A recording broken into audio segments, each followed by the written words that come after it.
Okay, everybody, Razorgeist here again, with a brand new video review, this time of the Sunstar Back to the Future die-cast DeLorean.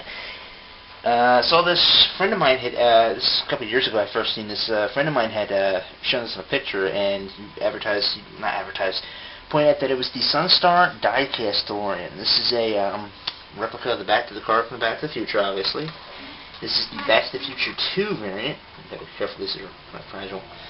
And this is the, basically this is the one that appeared in the sequel film, Back to the Future Part 2. I like Back to the Future Part 2 a little bit better than Part 1, but that's just my opinion. And as you can see, it is a, to quote Optimus once again, gorgeous, gorgeous, breathtaking vehicle. It is a 1/18 scale die-cast model. The doors rolls very well. The doors do open.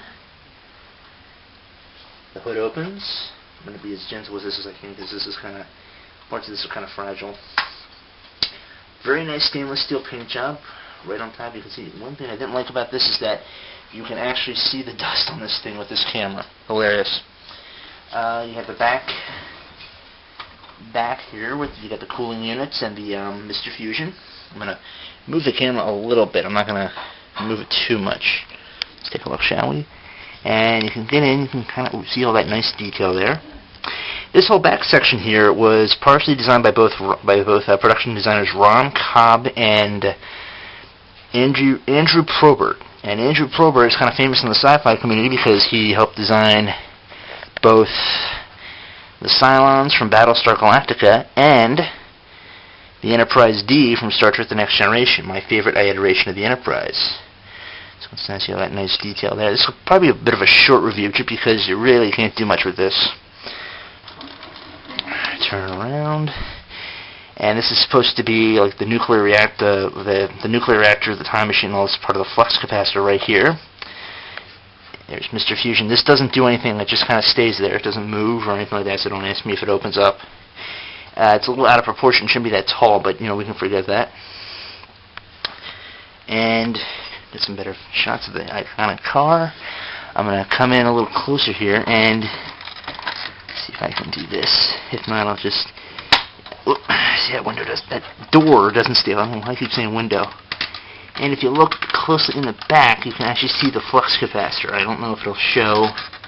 Yeah, I don't think you can see it in this, but there actually is a flux capacitor in the back in there. Really lovely detail for a car this size. It's a ratio of 1/18. I think that's how you would say it. 1/18. I'm not too sure how you would actually say that in real life. Oh well. Let's see. As you can see, great detail. I love the stainless steel paint job. It looks great. Rolls rather well. If I lift it up, you'll see that the wheels are a little loose, and there's a reason for that, and I'll show you why in a moment. Put this down.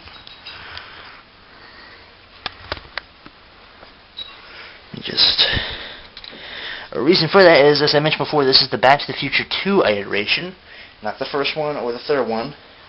You can tell because of Mr. Fusion, and also because there's a little switch under here, because the wheels go into the gliding position so you can have it hover. And they kind of set down right there. Now, you can probably find this at any good hobby website. I think I've seen one over at Internet Hobbies or eHobbies, you know, one of those two. The only no real complaints with this whatsoever. This is really well done. Really quite a beautiful. Oh, this is actually incorrect. This should not say out of time back here on the license plate. This should actually have like a barcode right here for the Back to the Future 2 version. That being said, you can't argue with perfection. So very gorgeous model. I can't praise this thing enough. Very sturdy too. This, you know, oh, I love how these open. The gull-wing doors. Put the wheels back in alignment. Yeah, that's my big complaint, but this is because of this little gimmick. The wheels are kind of like wobbly, but since I keep them on the ground most of the time, you don't really notice. Now, if you want to get this, like I said, you can pick, like I say, any good, you know, hobby website, eHobbies or Internet Hobbies. I think I got this one at eHobbies. No, Internet Hobbies. I'm sorry, Internet Hobbies. Check their website out.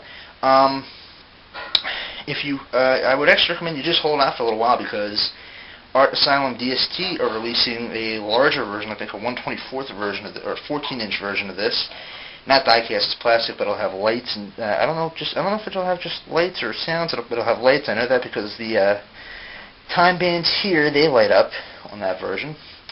But you can't go too wrong with a die-cast version, I do say. So, if you can find this, get it, check it out, or I'll be reviewing the DST version when I get that. But just wanted to give you guys a little something different. I don't think anybody's been doing die-cast reviews online, and I hope to be unique in that field. So yeah, so have a good day and a good rest of the week.